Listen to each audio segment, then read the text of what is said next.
Hi, Canmore. So I'm your MLA, Sarah Elmeligi, and I am here with Wade Graham, one of our town councilors. And Wade and I wanted to get together to chat a little bit about the Canmore Livability tax. So this is something that is coming to my inbox as well as the inbox of some of my colleagues in the opposition party. And I know Wade's been hearing a lot about it from the community too. So just thought we'd do a little bit of some explanations and answering some of the questions that I've received from constituents. So to start off with, Wade, the town council created this livability task force to really look at livability and affordability and affordable housing in the Bow Valley or in Canmore. Can you tell us a little bit about that task force and maybe some of the recommendations that they came forward with? Yeah, so early in our term, council decided that affordability was one of the key issues that we needed to tackle as a council and as a community.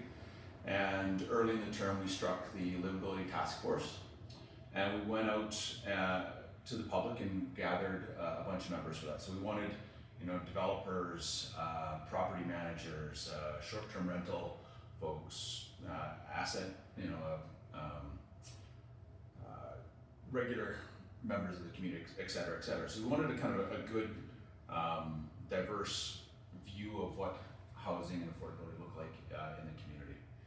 And that task force sat down for several months and looked at the challenges we have and came back with recommendations for council to have a look at. Yeah. The big one that came out of that was the livability tax, and essentially we have 26% of our homes here in Canmore, so 1 in 4. Yeah. 1 in 4 of our homes aren't occupied by a full-time resident here in town.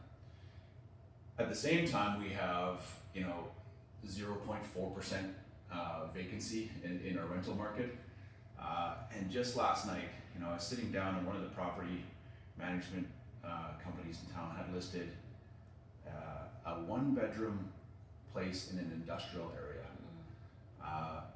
not including utilities. They did allow a pet. It was unfurnished, and it was $2,600 a month. It's amazing, and you and I both have been living in town for a long time.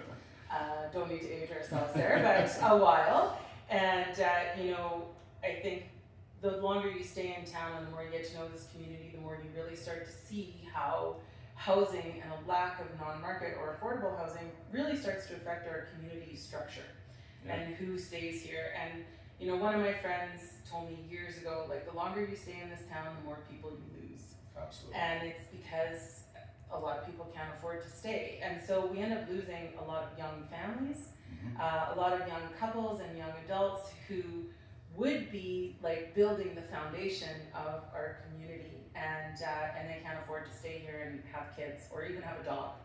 So it's clear to me that even though the province of Alberta is experiencing a housing crisis and the whole country, but we've been in a housing crisis for quite a long time, I'd say at least a decade.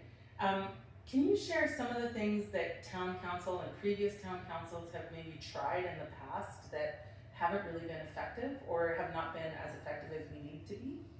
Well, other provinces have different sets of rules. And so, a town needs to work under the MGA, the Municipal Government Act, which is set by the province of Alberta.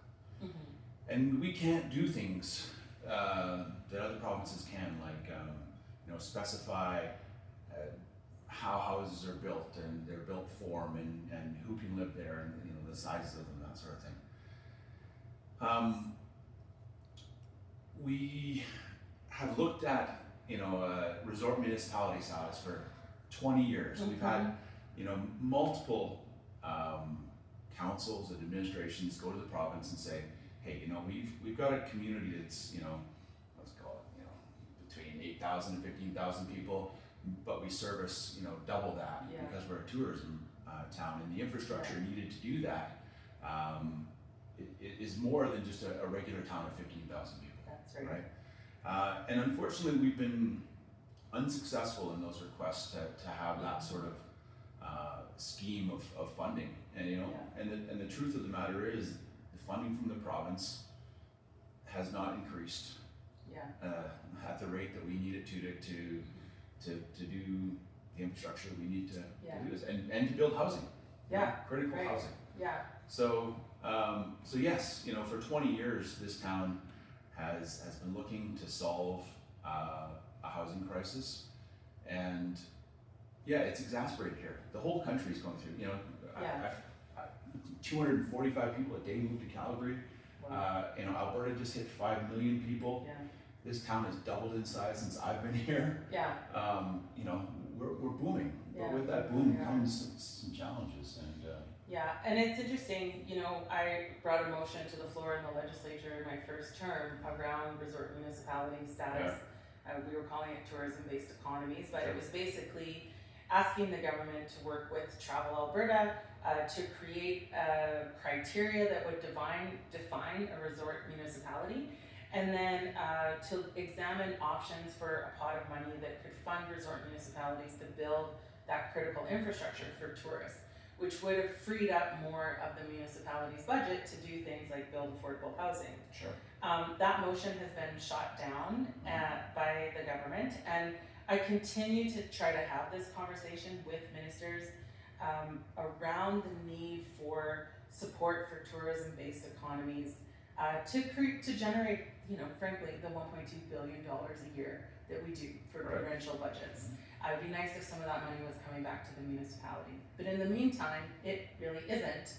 And housing is becoming an increasing problem in intensity and volume and everything over the years. And so, we do need a solution happening from the municipal council. And we've been told by the province explicitly, if you need these sorts of things, you need to tax for them. That's right. And this tax does not violate the Municipal Governance Act. So that is one of the things that some people were asking me was, is this legal? Can town council do this? And the answer is yes, they can. And I've also talked with the Minister of Municipal Affairs about this option, and he's like, the town council can definitely do this. It is within the MGA, and you're absolutely right. The province has instructed the municipality to investigate other revenue streams to create affordable housing, because that support and funding is not coming from the provincial government. The MGA specifically says that a municipality can create subclasses, and we do it for various things. Tourist homes, visitor accommodation, commercial businesses all have various subclasses. So we use a subclass to define this. And some people disagreed with that, and they took us to court. And the judicial system did agree with the town of Canmore. They made us wait 1 year, but they verified the structure in which we've done this. And yes, the province has said that this is a valid way for us to do this. So some of the questions I've received have really been asking about vacancy taxes in other jurisdictions and the success of those. I know Vancouver has one. I think Toronto maybe has one also. What do you know about the success of vacancy taxes in other locations? So Vancouver, Toronto, and Ottawa all have a style of a vacancy tax. They started at kind of 1% of the appraised value.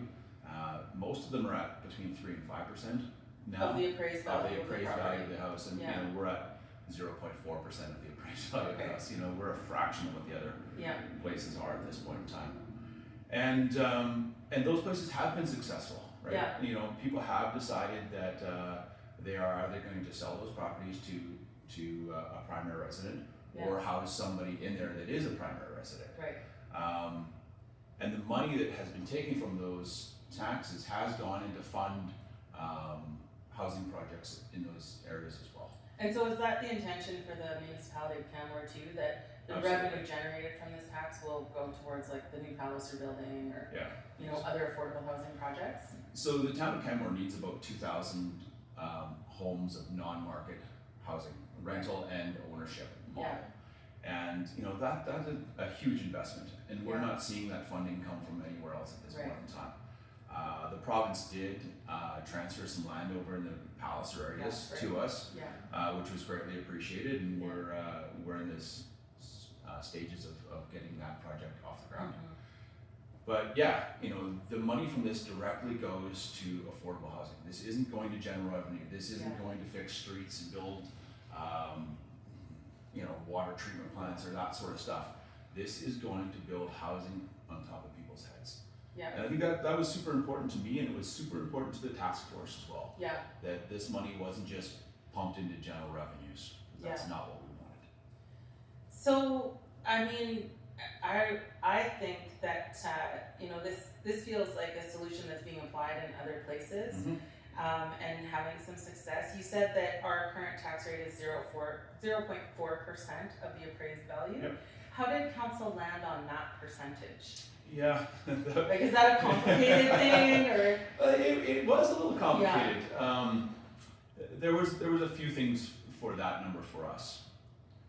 While it's not explicitly stated in the MGA, there are ratios in the MGA that state the difference between the top end and the bottom end of taxes within a municipality. So we felt like we needed to stay within that range, although it doesn't specifically say that about residential.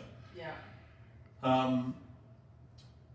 Tourist homes are taxed at this same mill rate at the end of the day. So some council members felt that was an important number to stay beside. Yeah. Others didn't. Okay.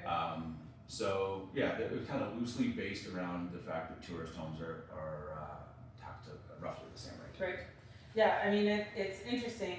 I think one of the questions that I've been receiving in my office and I've seen on social media is this idea that this vacancy tax is going to divide our community and that it's divisive. I mean, I have thoughts on that myself, but I'm just wondering what council's response is to that kind of sentiment. Yeah, that's really hard. It is hard. Hard one to read, right? Yeah. A few thoughts on this one. One, council isn't looking to divide this community. Sure. Not at all. Yeah. In fact, we are looking to build community. Yeah. And like you said, if you've been here for any length in time, you're seeing your friends move away. Yeah. And you said that it was young families and young people. Yeah. It's not anymore, Sarah. Yeah. It's teachers and nurses Yes. and doctors Yes. and middle class people, established, well-established middle class people. Yeah. They can't afford to be here anymore unless you've been in this. I don't know how I would make it anymore if I had to get in today.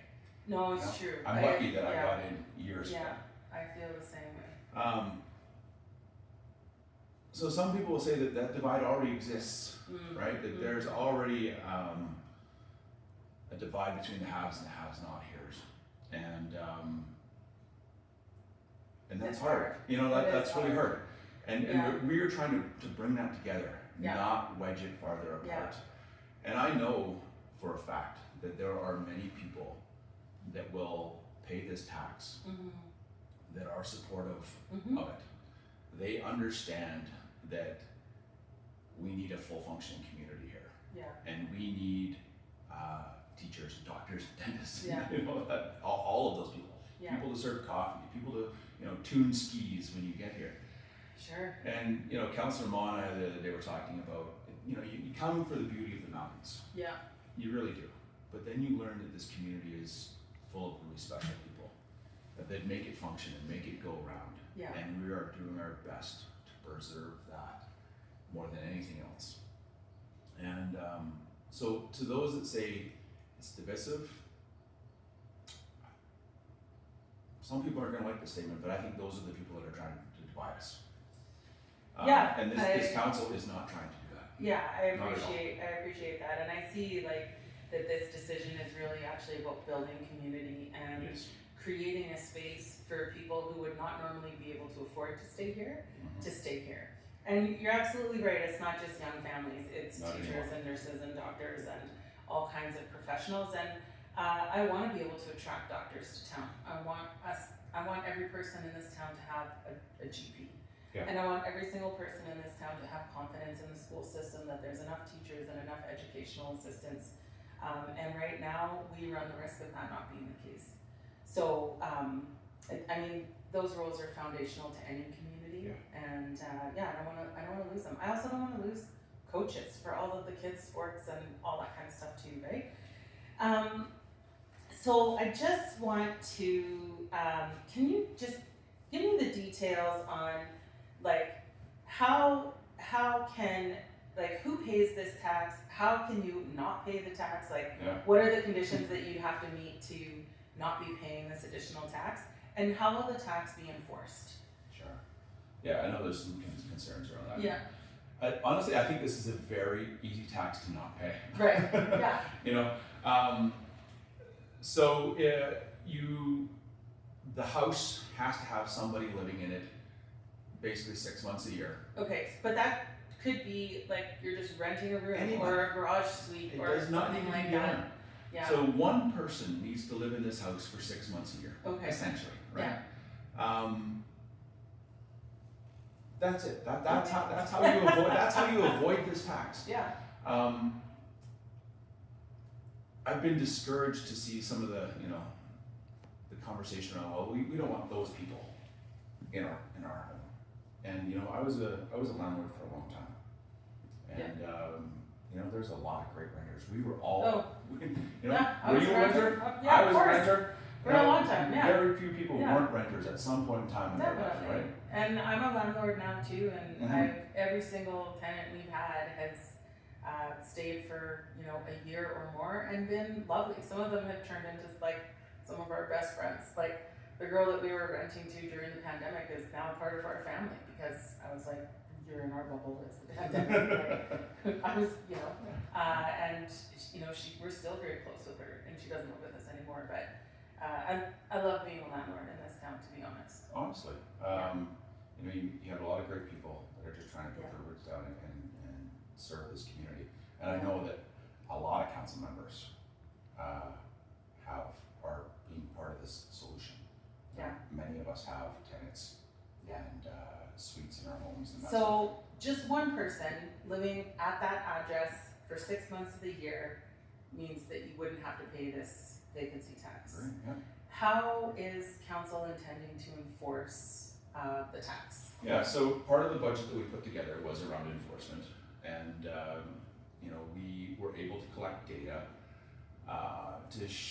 to get an estimate of homes that weren't, and we were pretty close. We looked at utility bills and that sort of thing to understand, where you turn the water taps on a fairly regular basis, and those sorts of things. Mm-hmm. And so that's how we looked at that. Are people going to be driving up and down streets to see who's home and who's not home? No, Right. absolutely not. That is not a community that I want to be a part of. Yeah. There will be enforcement, and the fines for falsely declaring are substantial. Yeah. And But it'll mostly be based on looking at utility bills and usage, I guess. yeah, Yeah. those sorts of things, and verifying. There is an audit process, so Yeah. we're going to randomly select a bunch of the declarations and have a look at them like any tax system would. But people are not driving up and down streets. We're not encouraging people to rat out their neighbors, Right. so to speak. Yeah. That's not a community that I want to be a part of. Yeah. So I've seen some questions around like how much it's going to cost to enforce versus how much income it's going to generate. Can you speak to that a little bit? Yeah, so, any organization that brings in money is gonna have some cost to bring in those money, some administrative fees. Sure. There are some groups that have grossly overstated this number for us. We are collecting about $10 million, and roughly $500,000 a year is what it's gonna cost to collect that. Oh, so you're still making $9.5 million a year. Yeah. Estimated. off So of you're this looking at additional tax. 5% administration fee on this number. That is, in my mind, incredibly reasonable. Yeah. There are costs to this. There will be administration of this, so having no costs isn't a reasonable expectation. Yeah. There are enforcement costs. Yeah. So yeah, about 5% goes to the administration of the tax. Awesome, thank you. Well, I mean, I think you've done a really good job of explaining it. I think my role as MLA in this particular case is to kind of step back and let town council take the lead. you know, my role as MLA is to represent the province and provincial issues. This is squarely a municipal issue. It falls within town council's purview and decision making, and so I support it as a resident of Canmore, but as the MLA, I don't actually have a role to play in whether this tax or not happens. I just really want to make that clear for people. And also to recognize that since I became MLA 2 years ago, I've talked about the need for affordable housing and affordability measures for the Bow Valley in the House repeatedly. The tourism-based economies motion, but I've done it in member statements, question period, in bill debate. I really try my best to elevate this issue and amplify it in the House. And I think that that's working. So, you know, I was very pleased that the minister's response to me when I asked him about this was like, yeah, you guys are in a housing crisis and this is a solution that can be applied. So, so I'm really pleased with that, and I know and can appreciate that this is a difficult, nobody likes to pay taxes. Like, let's be honest, I owe a lot of income taxes here and I'm pretty pissed off about it. If I'm being totally honest, like I hate it, but also I recognize the need for it, right? And so I really appreciate you taking the time to chat with me today and help people understand a little bit more about this livability tax. And I mean, people are welcome to keep emailing me and asking questions about it. But I really appreciate you filling in some of the blanks today. Is there anything you want to add? Well, I know that you know, our inboxes have been pretty heavy with this issue, and I know that your inbox has been pretty heavy with this one as well. And I appreciate all that you've done to talk about this issue in the legislature. I know that there are groups of people that are talking with the Premier and the existing government. You know, they are still not happy about the way in which we're going about this, and that's okay. You know, not everybody's going to agree. That's part of. I mean, the Premier's doing some things I don't like too, so I feel like that's fair. Totally. So you know, we want to make sure that the province and your level of government is well informed on why we're doing this, how we're doing this, and the impacts that we're going to hopefully have. And I hope to continue to have that support from the province as we've had to date. And you know, I again just want to thank you for all of your advocacy that you've done for us over the time. And if there are people that continue to email and you've got more questions, I'm happy to come here and help you ask them. Awesome. Thanks so much, Councillor Graham. And thank you, Canmore, for your repeated emails and questions about this. I know that both Councillor Graham and myself value being available and accessible to our constituents. You know where to find us if you have any more questions.